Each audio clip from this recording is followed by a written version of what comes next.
दुनिया के हर व्यक्ति को धार्मिक स्वतंत्रता देने की बात अपने संविधानों में लिखना एक अलग बात है और उसे व्यवहार में उतारना एक अलग। भारत इस मुद्दे पर अपनी कथनी और करनी को कैसे सही साबित करता रहा है, इसका इतिहास गवाह रहा है। वहीं भारत के पड़ोसी मुल्क धार्मिक कट्टरता के नाम पर निर्दोष इंसानों के खून से हाथ रंग रहे हैं और उनके माथे पर शिकन भी नहीं। 25 मार्च 2020 को काबुल के एक गुरुद्वारे में खून की होली खेली गई। सिख पंथ के 25 अनुयायियों के सीने में जिहादियों ने गोली मारकर इस पवित्र स्थल पर लाशों का ढेर लगा दिया। ऐसा पहली बार नहीं था जब मजहब की आड़ में अफगानिस्तान में हिंदुओं और सिखों को निशाना बना गया था। हिंदुओं और सिखों को इस मुल्क में लंबे समय से निशाना बनाया जा रहा है और पूरे अफगानिस्तान में काबुल, जलालाबाद और गजनी में कुल मिलाकर केवल 10 गुरुद्वारे और 5 मंदिर बाकी बचे हैं। काबुल में 1992 में सिविल वॉर के दौरान ही 8 में से 7 गुरुद्वारों को जमींदोज कर दिया गया था। अफगानिस्तान एक हिंदू राष्ट्र था, यह कोई बनी बनाई कहानी नहीं है। इसकी जड़ें त्रेतायुग और द्वापर युग तक पहुंचती हैं। महाभारत में कौरवों की मां गांधारी गांधार से थी, जिसे आज हम कंधार के नाम से जानते हैं। वहीं रामायण में भगवान राम के छोटे भाई भरत की मां कैकेयी भी पूर्वी अफगानिस्तान से थी। 7वीं शताब्दी में अफगानिस्तान में अरबों द्वारा हमले से पहले उत्तर पूर्व अफगानिस्तान में पारसी, दक्षिण और पूर्व में हिंदू और दक्षिण पूर्व में बुद्ध धर्म के अनुयायी मुख्य निवासी थे। वहीं काबुल और उसके आसपास के क्षेत्रों में ब्राह्मणों का वर्चस्व था। 998 बीसी से 1030 ईसा पूर्व के बीच महमूद गजनी के शासनकाल में ब्राह्मणों को इस क्षेत्र से निष्कासित कर दिया गया और उन्होंने भारत को अपना घर बनाया। सिख धर्म के संस्थापक गुरु नानक जी ने अफगानिस्तान में सिख धर्म के उपदेश दिए और उनकी इस यात्रा की याद में जलालाबाद में एक गुरुद्वारा भी बनवाया गया।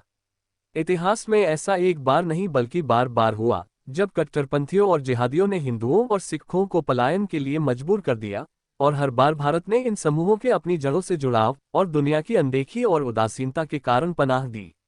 अफगानिस्तान में हिंदू और सिखों के साझा पूजा स्थल होते हैं, इसलिए ये तय है कि गुरुद्वारों पर हमला हिंदुओं की आस्था पर भी हमला है। साल 2018 में एक सोचे समझे हमले के तहत काबुल में एक आत्मघाती विस्फोट में एक जिहादी ने 10 सिखों को मौत के घाट उतार दिया था।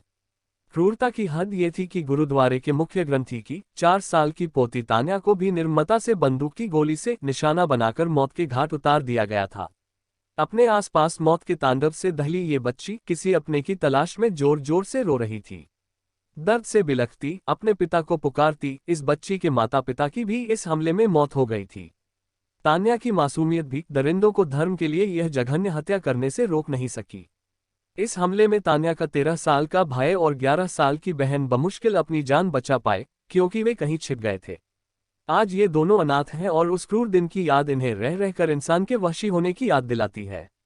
850 सिखों और कुछ हिंदुओं की कहानी इन दोनों बच्चों से कुछ अलग नहीं है, जिन्हें अफगानिस्तान में बेसहारा छोड़ दिया गया है।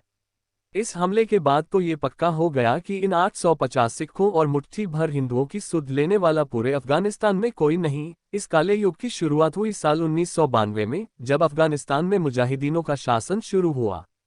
तब अफगानिस्तान में हिंदुओं और सिखों की आबादी 3 लाख के करीब थी, जो आज सिमटकर 850 सिखों और नगण्य हिंदुओं तक रह गई है। यहाँ बचे सिखों के लिए भी यह जिंदगी नर्क से कम नहीं है।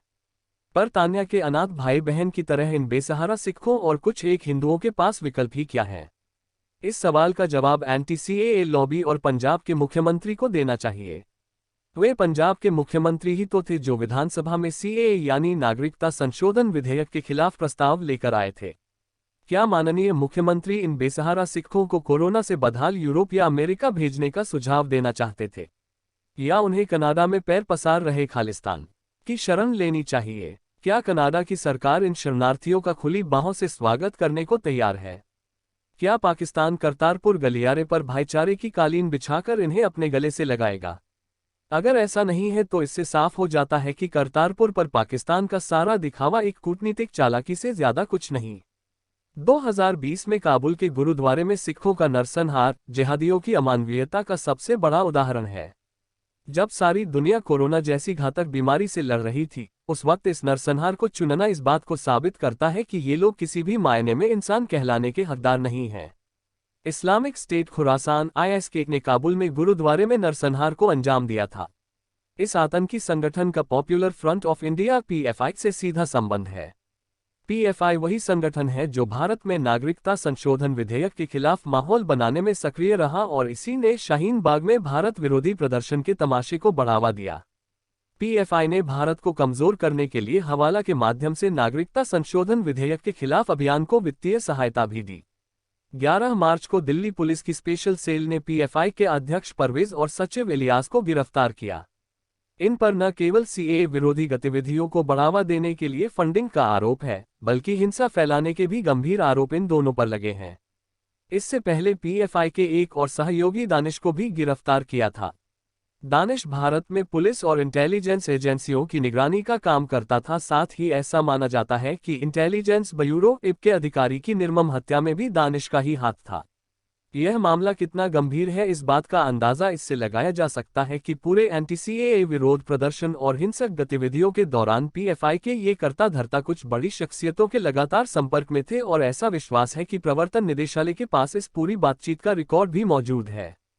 हम सभी जानते हैं कि केरल इस वक्त धार्मिक कट्टरता का गढ़ बनता जा रहा है और दुनिया भर के जिहादी संगठनों और केरल के इन एंटी नेशनल्स के बीच मजबूत संपर्क सूत्र हैं। इसका फायदा पॉपुलर फ्रंट ऑफ इंडिया और आईएसआई दोनों उठा रहे हैं। काबुल में गुरुद्वारे में हुए नरसंहार में मोहम्मद मुशिन नाम का एक जिहादी केरल के कासरगोड से था और सिख धर्म के अनुयायियों को उसने निर्ममता और बिना किसी अफसोस के मौत की नींद सुला दिया। अगर अफगानिस्तान में चल रहा ग्लोबल जिहाद केरल के युवक को जिहादी में बदल सकता है, जिसे धर्म के नाम पर किसी सिख की हत्या करने में 1 मिनट भी न लगे, तो भविष्य कितना भयावह हो सकता है, उसकी कल्पना करने से भी आत्मा सिहर उठती है। जमीन कोई भी हो, देश कोई भी हो, जिहाद किसी भी कीमत पर सांस्कृतिक राष्ट्रवाद या राष्ट्रभक्ति की भावना को बर्दाश्त नहीं कर सकता। ऐसे में धार्मिक कट्टरता के शिकार इन बदनसीब लोगों की एकमात्र शरणस्थली भारत ही हो सकती है, एक ऐसी पनाहगाह जहां वे सुरक्षित और निश्चिंत महसूस कर सकते हैं और अपने अपने धर्मों का पूरी स्वतंत्रता के साथ अनुसरण कर सकते हैं। ये लेख भारत के अंदरूनी शत्रु किताब से लिया गया है। किताब के लेखक है RSN सिंह, पूर्व रॉ अफसर।